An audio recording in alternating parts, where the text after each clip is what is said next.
Geometry problems, you're gonna need some more knowledge to solve them. So listen closely up to these other helpful angle properties.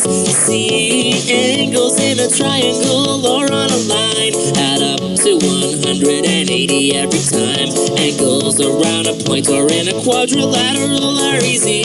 They always add up to 360. Vertically opposite angles are equal. Corresponding angles are equal. Alternate interior angles are equal. Co-interior angles equal 180. Vertically opposite angles are equal.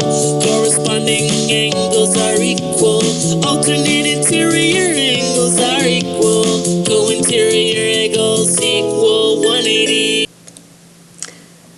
Well, welcome back, geometry students. Here we are at 3.3 in our big ideas. We're looking again at these parallel lines cut by a transversal. This time we're going to be proving the lines are parallel with those angle relationships that we saw in the last lesson on 3.2. Before we get into that, let's just do our little cartoon of the day to get started. So here's in the locker room. Apparently the dogs are playing football. And the coach up there. Any questions? And the board's got, okay, this guy's gonna fetch, these guys are gonna heel, these guys are gonna stay. You can just see him talking about that. All right, let's go on to our lesson here. So on page 78, our first theorem says corresponding angles converse. So let's just remember first of all, what does the word converse mean? And that was from chapter 2 when we were dealing with those conditional statements, the if-then statements. And so we have a converse is where you switch the hypothesis and conclusion of an if-then statement. You may want to write that down right here in this so you remember what the converse is. So we have an original if-then statement, and this here is the converse of that statement. So let's go back and take a look at that original statement first. So here's the original statement for corresponding angles theorem. It says if two parallel lines are cut by a transversal, then the pairs of corresponding angles are congruent. So it talks about the two lines being parallel, and then it talks about they're congruent. We can see the same thing happening in alternate interior angles. If two parallel lines are cut by a transversal, then we can conclude that the interior angles, alternate interior angles, are congruent. Same with the exterior ones. Same thing there, the alternate exterior angles are congruent as well. And even the consecutive, interior angles, we'll say that those are supplementary. So if two parallel lines are cut by transversal, then the pairs of consecutive interior angles are supplementary. So if we're trying to write the converse, we want to see what the converse would be. The converse is going to talk about this part first and then the parallel part last. So we would be still talking about two lines cut by a transversal. If they are supplementary, if the angles make supplementary angles, then we'll talk about the lines are parallel. And that's what we're seeing here on page 78. So this one you can see, as it says here, for the corresponding angles converse, which would be like the reverse of that last original statement. If two lines, so you notice it didn't say parallel lines, if two lines are cut by a transversal, so the corresponding angles are congruent. Okay, so there's talking about now corresponding, if two lines are cut by a transversal, making the corresponding angles congruent. And our diagram over here shows the 2 and the 6 congruent. Those are in corresponding positions. Then what we can conclude is that the lines are parallel. J and K then can be said as parallel. We're seeing the same thing happen on these other three theorems from the other ones. So again, if two lines, so we're going to just talk about the two lines first, are cut by a transversal. If we have that situation so that the alternate interior angles are congruent, so you can see 4 and 6 on the diagram showing congruent, then we can conclude that the lines are parallel. Same thing for this one, 1 and 8 are showing congruent, so then we can conclude that J and K are parallel. Here it says 3 and 5, but it says down here that they are supplementary. If that's what it says, if that's what we're given, then we can conclude that J and K are parallel. Remember, geometry is a lot like detective work. And what are we given? When the detective comes on the scene and he asks his officers, okay, what do we got? And in this case, what we have is we have two lines cut by a transversal, and we're showing that these are congruent. So the detective can then say, okay, well, that means that J and K are parallel.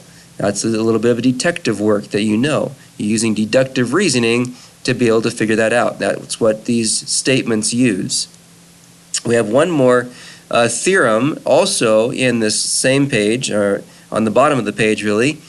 It's the transitive property of parallel lines. So we know about the transitive property. That's like the friend's property.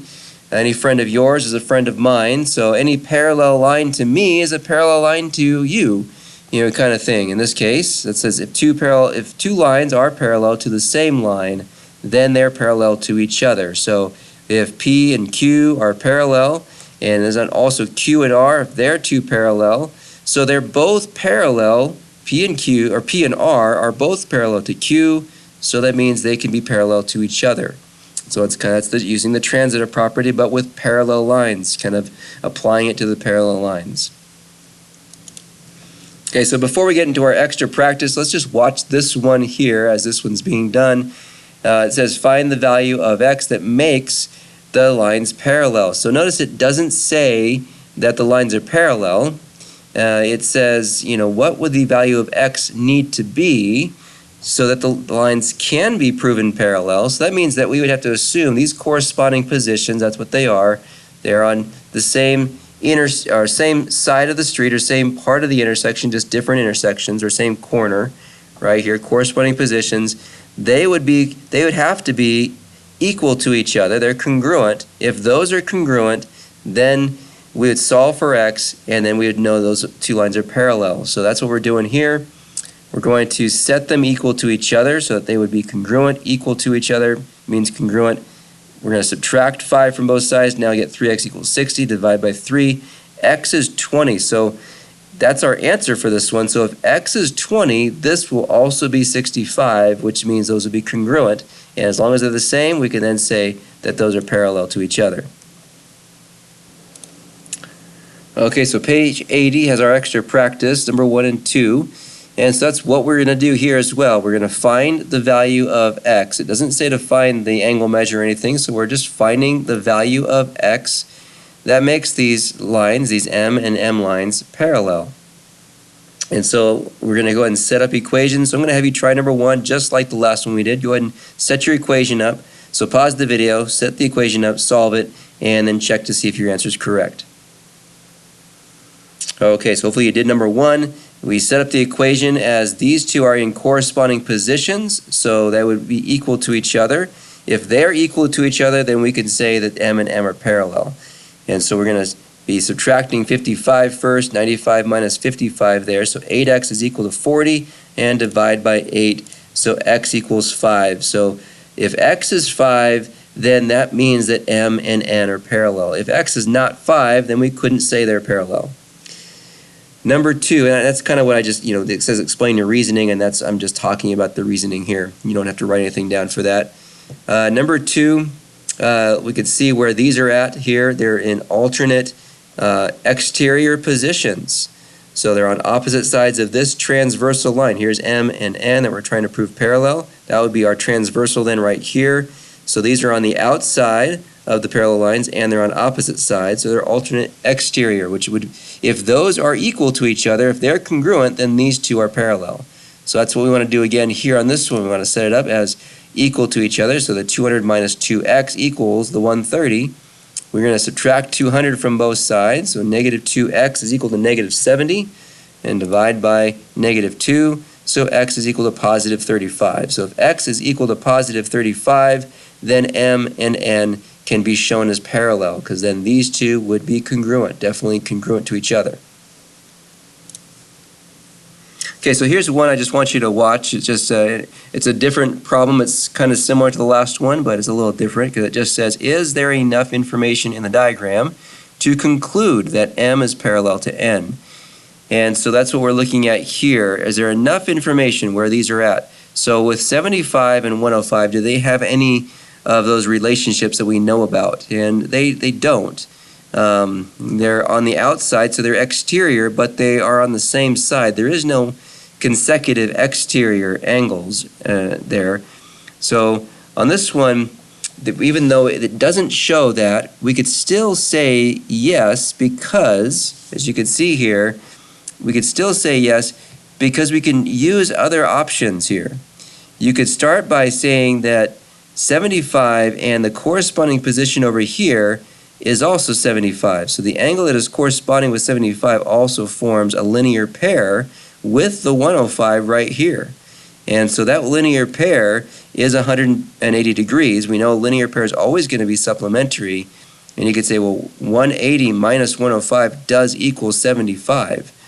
And so by the linear pair postulate, because that's what a linear pair is, they equal to 180, we then can say that these are parallel from there. So because the corresponding angles have the same measure, then they are congruent by definition. And so that's what we can do. We can kind of say, well, this is a linear pair. This is going to be 75, which is going to be in corresponding position to the other 75 there. So it's kind of a roundabout way of proving that M and M are parallel. You start by seeing that this is clearly a linear pair, and so you know this adds up to 180. And so 180 minus 105 is 75 there, and that's in corresponding position to the other 75 there, so that's how it proves it. This one, number 2, says explain why the corresponding angle's converse is the converse of corresponding angle's theorem. Well, the answer there is just that it's the switching the hypothesis and conclusion. The hypothesis and conclusion there are the reverse of that, and that's what makes it that so. Let's go on to our next part here, which is our joke of the day. So let's take a look at this real quick. What do you do with a sick boat? What do you do with a sick boat? You take it to the dock. It makes sense. Take it to the dock. All right, here's another one I just want you to watch, and as we look at this, before we get on to the last part of the extra practice, just a few different type of problems that you may come across. This one says, prove that if two lines are cut by a transversal so that the alternate interior angles are congruent, then the lines are parallel. So we want to create a situation for ourselves that would be true. So if you draw two lines here, G and H, cut by a transversal, and you put down 4 and 5, they just chose those numbers right there, 4 and 5, and then showing that those are congruent. How can we use that information that 4 and 5 are congruent to prove that G and H are parallel? So here's what we could do. We could write a 2-column proof for this. We could start with even just the given, write a given out there. And statement number 2 can be, using number 1 here. So they just put a 1 up there, which is in vertical position to 4. So we could talk about that, where 1 and 4 are congruent because of vertical angles congruence. So that's that. And then now, since both angle 1 and angle 5, which are on 2 separate intersections here of this transversal, because of that, 1 and 5 are both congruent to 4, so they can be congruent to each other because of the transitive property of congruence. And now we can say that because of the corresponding, these are in corresponding positions, now we can say that G and H are parallel to each other.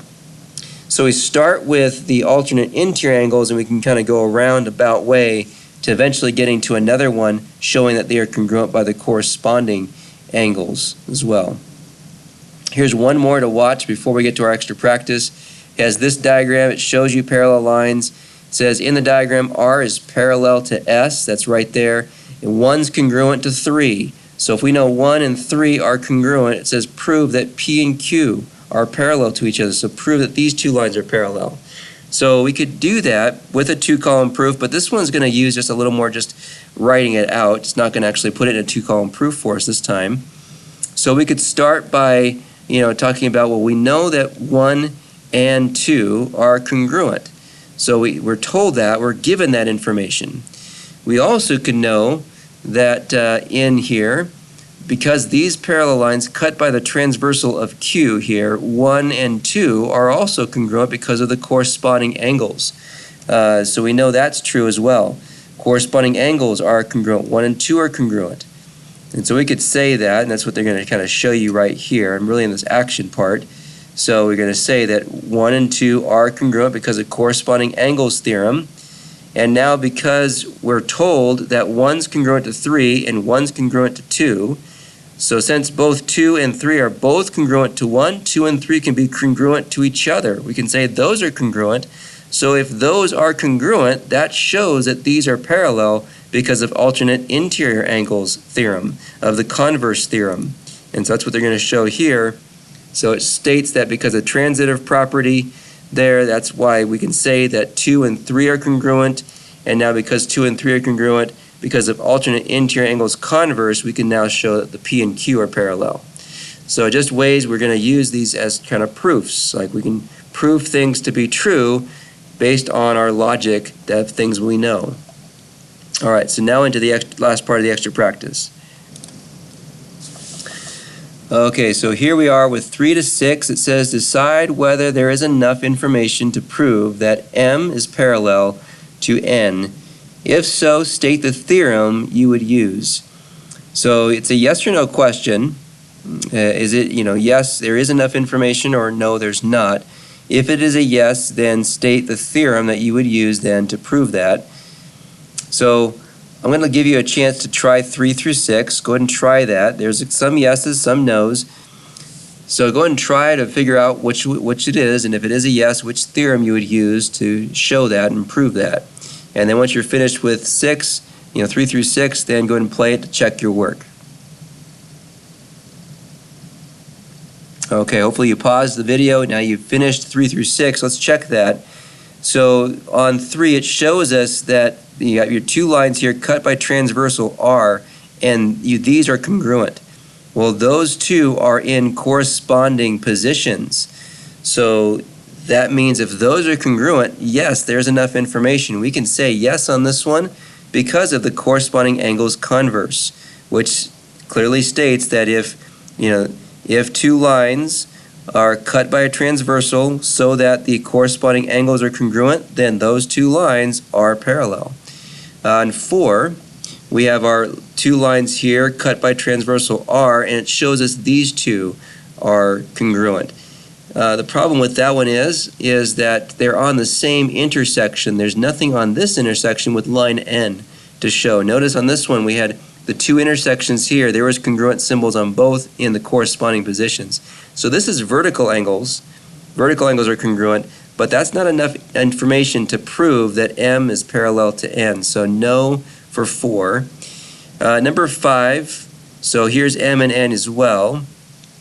And we're on just one intersection. Again, vertical angles here. There's nothing on N anywhere. So on this one, again, it's going to be the same thing. There's not enough information to show that those are congruent. Number 6, you have these 3 lines, and it shows if we kind of just cancel out S in the middle and just look at M and N, you have an intersection here with a congruent symbol, intersection there with a congruent symbol, and they are on alternate sides, and they're on the exterior. Alternate exterior angles are congruent. So that would be true. Yes, there's enough information on that one because of the alternate exterior angles converse, which clearly says that if you have 2 lines cut by a transversal, like M and M here, M and N, cut by the transversal so that the alternate exterior angles are congruent, that proves that M and N would be parallel then. So you're kind of thrown off maybe by S right there. You don't need to worry about S at all. You can just kind of imagine it's not even there. All right, so that concludes our lesson here on 3.3. You're ready to go on to the assignment for this.